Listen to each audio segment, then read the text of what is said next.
इहे बात है। जय हो जय हो।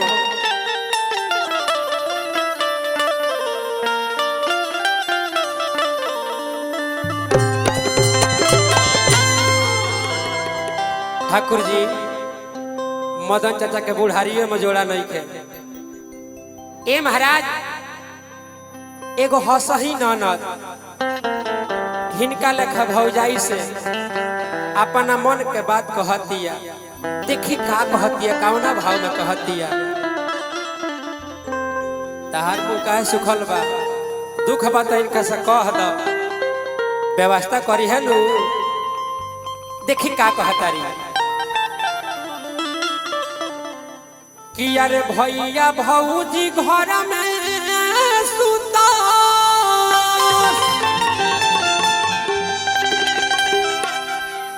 अरे हम सुतिया भैया से, अरे कही के रे भौजी कि अरे भैया से कही के रे भौजी का तो कोई देगा वानमा, भैया से कही के रे भौजी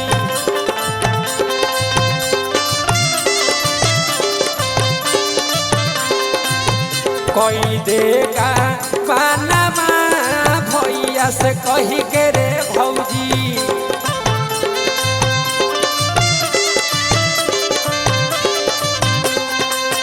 भैया भौजी घर में सुतो, हम सुतिया गानबा, भैया से कही के रे भौजी।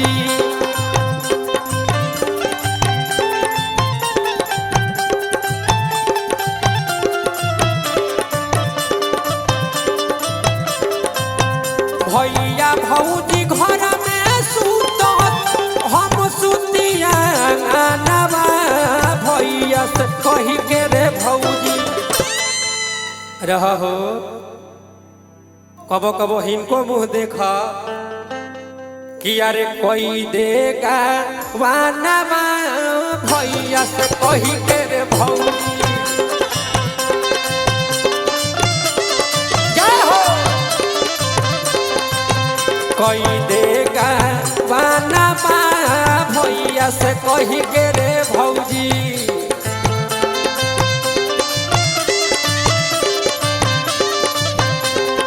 चले लूटो हरिया तो नदी बिचन,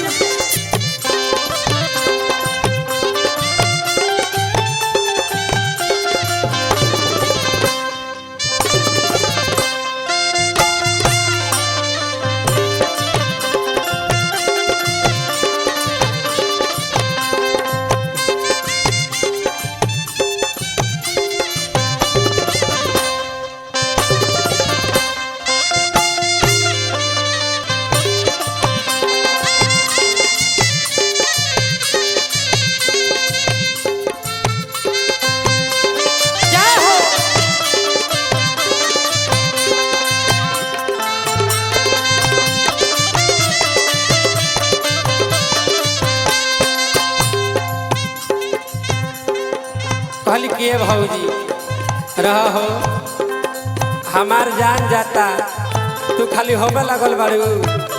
कहली के भौजी रे दिलवा के पतिया अपना के करा से कही,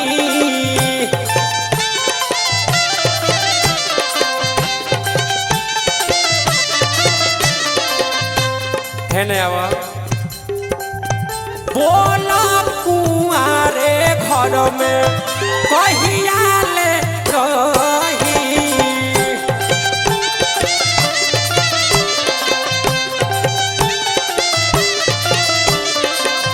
बोला ना कुआरे घर में कहिया ले रही।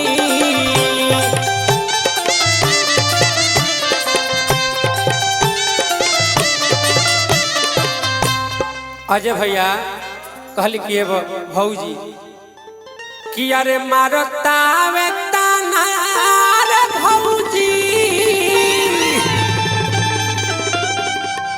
अरे हमरो खजानवा अरे भैया से कही के रे भौजी। हाँ यह खाटी देहाती है कि भैया से कही के रे भौजी तो कोई देगा वाला भैया से कही के रे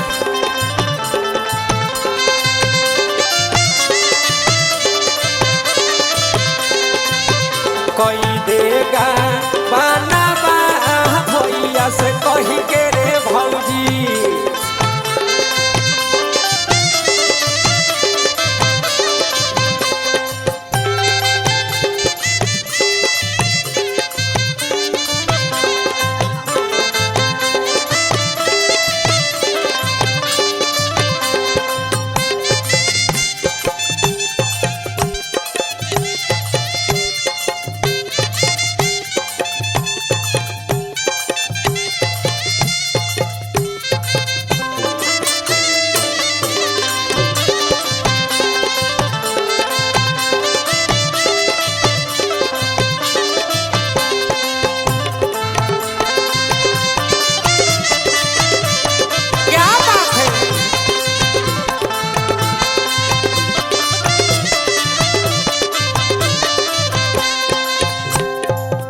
रही जी कहली कि रे भौजी हमारा संग ही के सखी ओकरा 5-5 गो हो गई अब बताओ हम यही रही नु।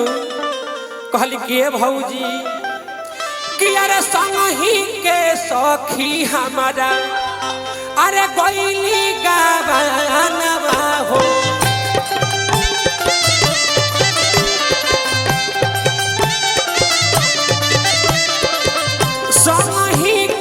सखी हमारा कोयली का वाना बाहू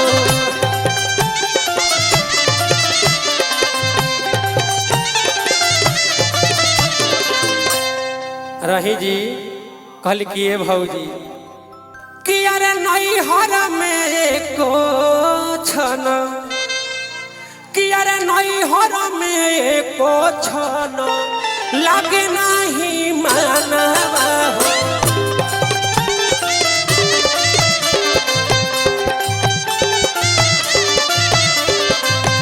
नई हर में एको छन लगे नहीं मानवा हो।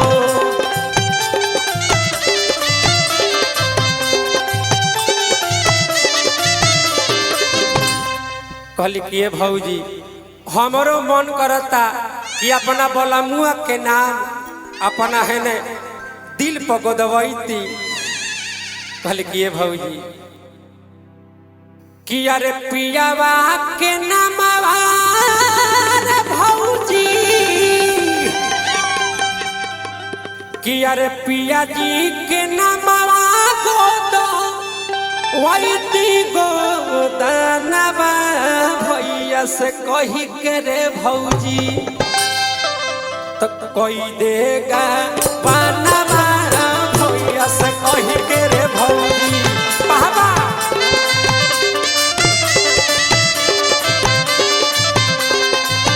कोई देगा बनवा भैया से कही के रे भौजी।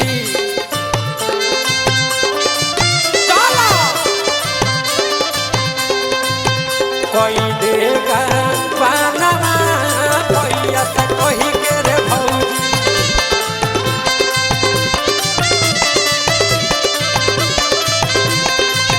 कोई